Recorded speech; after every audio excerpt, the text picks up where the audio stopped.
Bienvenidos, estimados estudiantes, nuevamente a nuestras clases virtuales. En esta oportunidad vamos a continuar con nuestro curso de geografía, el tema número 4. Pues en esta oportunidad vamos a hablar de un tema bastante interesante,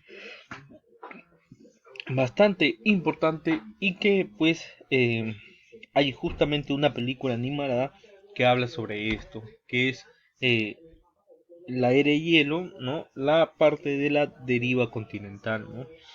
Eso es lo que hoy vamos a hablar, pero en términos científicos propias de la ciencia geográfica. Por ello vamos a hablar del origen de los continentes, ¿no? Eh, Antes de dar inicio a este tema, pues debemos definir algunas cosas. La ciencia que estudia, el origen de los continentes es la geofísica, ¿ya? La geofísica es la ciencia que estudia la Tierra desde el punto de vista de la física. Su objeto de estudio abarca todos los fenómenos relacionados con la estructura, condición física e historia evolutiva de la Tierra. Dentro de la geofísica tenemos a la geodinámica, pues la geodinámica es la interacción de esfuerzos y deformaciones en la Tierra que causa movimiento del manto y de la litosfera. Dentro de la geodinámica tenemos pues la geodinámica interna, que estudia las transformaciones de la estructura de la Tierra en relación con las fuerzas que actúan en su interior y se originan pues en el manto superior o en la astenosfera. Por otro lado tenemos a la geodinámica externa, que intervienen los factores y fuerzas externas de la Tierra, como el viento, el agua, el hielo, entre otros, ¿no? Ligada mayormente al clima y a la interacción de éste sobre la superficie con las capas más externas. Dentro de la dinámica interna encontramos dos procesos, la espirogénesis y la orogénesis.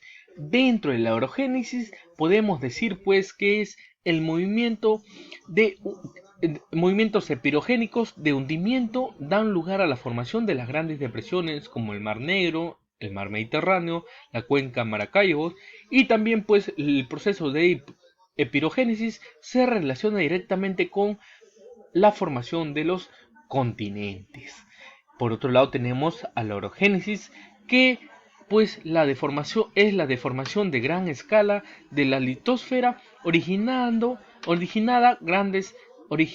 grandes cadenas montañosas, orógenos, y se conoce por el nombre de orogénesis. Por ello, la orogénesis está relacionada con la formación de cordilleras y montañas. ¿Ya? Pues vemos ahí unas imágenes que caracteriza a ambos. Bueno, ya teniendo en cuenta que la epirogénesis pues es uno de los movimientos más importantes a pesar de su lentitud, porque origina el levantamiento de las zonas hundidas y este proceso pues es lo que origina los continentes, la epirogénesis. Al respecto existen tres teorías, no tres así por sí, ¿no? Sino son las tres más importantes. Encontramos la deriva continental, la expansión de los océanos y la tectónica de placas. Esos tres vamos a hablar ahora. La deriva continental, pues, fue una teoría planteada y desarrollada por el meteorólogo y geofísico alemán Alfred Wegener, que sostiene que los continentes se forman de un macrocontinente primitivo llamado Pangea, ¿no? Así como pues se observa en la película La Era de Hielo, ¿no?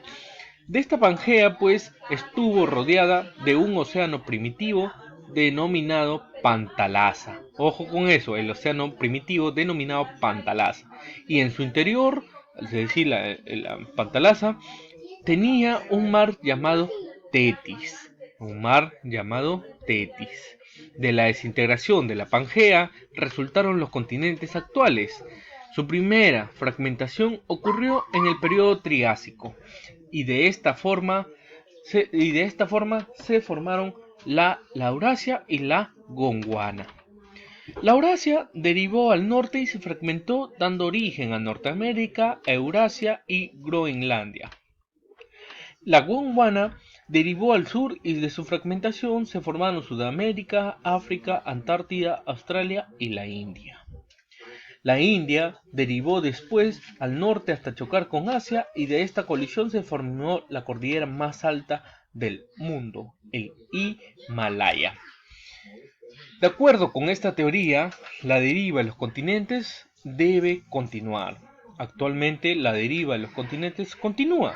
Europa sigue separándose de África debido al aumento de la corteza oceánica. La placa de África sigue separándose de la arábica, ocasionando la expansión del Mar Rojo y del Golfo de Adén.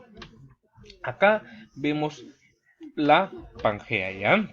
La teoría de la deriva continental. Acá tenemos un solo espacio que es pues la Pangea, ¿no? Que tiene aproximadamente 225 millones de años, ¿no? Luego se fue separando, en unos 150 millones de años se fue separando en la Eurasia y la Gondwana. Posteriormente, la Eurasia se dividió, ¿no?, en Norteamérica, en Europa y Asia se fue separando pues del África, Sudamérica, India, Australia. Ya en estos días, pues este es el actual territorio, ¿no? América del Norte, América del Sur, África, Europa, Asia, la India, Australia y la Antártida. Así dice el señor, pues Alfred Wegener, que se estableció pues el origen de los continentes a partir de la deriva continental. ¿Qué más tenemos? Pues tenemos la teoría de la expansión de los océanos, ¿no? La expansión de los océanos. Tener en cuenta que esta es una placa, esta es otra placa, placa continental, placa oceánica, ¿ya? A partir de esta placa, la más débil se hunde y la más fuerte sobresale. La que sobresale, pues se forman así, pues, las grandes montañas. Tenemos la placa continental, tenemos la placa oceánica y la placa oceánica en este caso es la más débil y se va hundiendo. Esto se da en la litosfera o corteza terrestre, no se olviden de eso. A su vez, pues, bien, las placas cuando hay choques se separan, ¿no?, o chocan. A este proceso de choque se le conoce como convergencia y al proceso de separación divergencia, ¿ya? También existen, pues se produce las fallas, ¿no? La falla que produce el ensanchamiento del océano. El más conocido es la falla de San Andrés, ¿no? La que ocasiona varios terremotos y sismos en América del Norte. Tenemos que esta teoría de la expansión de los océanos es desarrollada por el norteamericano Harry Hess, ¿no?, que a través de sus observaciones del fondo marino, principalmente de las grandes placas, ¿no?, se encuentra en los bordes continentales y las gigantescas cordilleras submarinas de origen volcánico definido como dorsales, que se encuentran en el fondo oceánico. Que nos dice también, sostiene que los continentes formados de granito y los océanos formados de basalto flotan como balsas sobre el manto semilíquido de la astenosfera. Acá tenemos la astenosfera y acá se da una corriente de convención. Esta corriente de convención da como círculos, pequeños círculos que permiten, pues, qué cosa, que la placa oceánica se mueva y la placa continental también se mueva, ¿no? Y así a veces se produce el choque o se produce la separación, ¿ya? También, pues, en los fondos marinos, al expandirse en las zonas de dorsales, destruyen los bordes de los continentes más livianos. En las zonas de subducción, ojo con eso, debido a la presión del fondo marino, más densos. ¿Qué más tenemos? Pues los dorsales submarinas en el futuro emergerán para formar nuevos continentes que reemplacen a los actuales que están siendo destruidos. Acá hay unas cosas que debemos aclarar, pues las dorsales son estructuras volcánicas elevadas, de forma alargada y de gran anchura, que están divididas a lo largo de su recorrido en segmentos unidos por fallas transformantes. Se forman cuando dos placas tectónicas se separan. A esto se le conoce como un movimiento divergente, ¿no? Contrario, se van separando uno para la izquierda y el otro para la derecha. La dorsal, un ejemplo es la dorsal mesoatlántica, que es la mayor cordillera del planeta. Ojo con ello, esta es una dorsal ejemplo, ¿no? Acá se están separando las placas. Ese proceso de hundimiento, pues, ¿no? De que el más débil se va hacia abajo se le conoce como subdivisión. Acá está la plataforma continental, la, el, la fosa marina o la fosa abisal, fosa oceánica, ¿no? También tenemos pues las pequeñas islas que posteriormente empezarán a sobresalir, ¿no? La fosa abisal es esta profunda trinchera que recorre de forma paralela la costa oeste sudamericana. Es de origen tectónico, producida por la subducción, o sea, es decir, el hundimiento de la placa oceánica en Nazca bajo la placa continental sudamericana. En este caso estamos tomando el ejemplo de la placa sudamericana y la placa de Nazca. También tenemos la teoría de la tectónica de placas, pues en este proceso, ¿no? Ya se habla sobre las fronteras de transformación, fronteras divergentes y fronteras de convergentes, ¿no? Acá encontramos la corteza continental y acá la corteza oceánica. ¿Qué sucede pues cuando se da el proceso de las fronteras de transformación? Un proceso bueno, se movilizan así como están rechitas, ¿no? Para arriba y para abajo, ¿no? Y cuando se da el proceso de fronteras de divergentes, pues se van separando las placas, se va generando una pequeña ruptura, generando fallas, ¿no? Y el proceso de también de levantamiento pues de lava, ¿no? Esta lava cuando sale hacia la superficie del agua, ¿no? El agua encuentra agua a veces fría, ¿no? Y lo que hace es que se siga acumulando sedimentos de material volcánico en esa parte.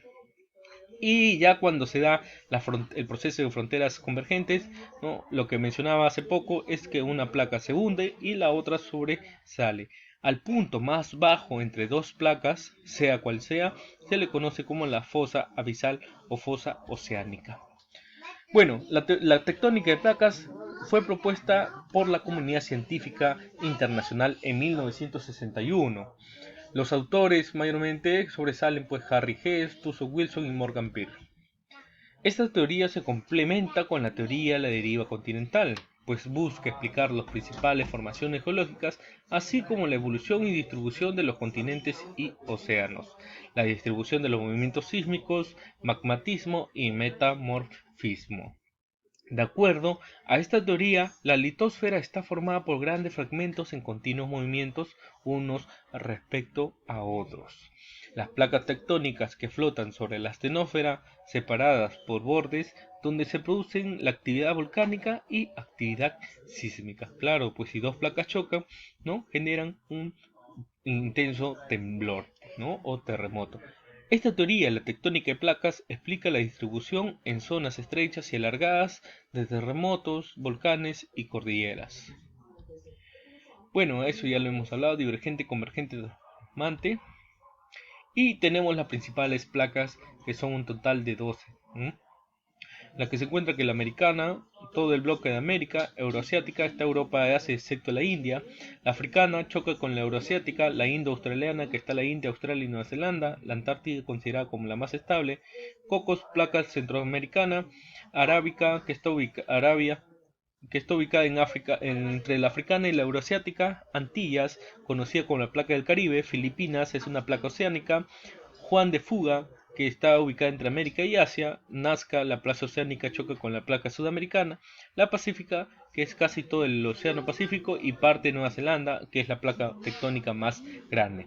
En la actualidad, la placa índica está desplazándose hacia el noroeste con una velocidad de 5 centímetros al año, mientras que la placa euroasiática se desplaza hacia el norte 2 centímetros al año.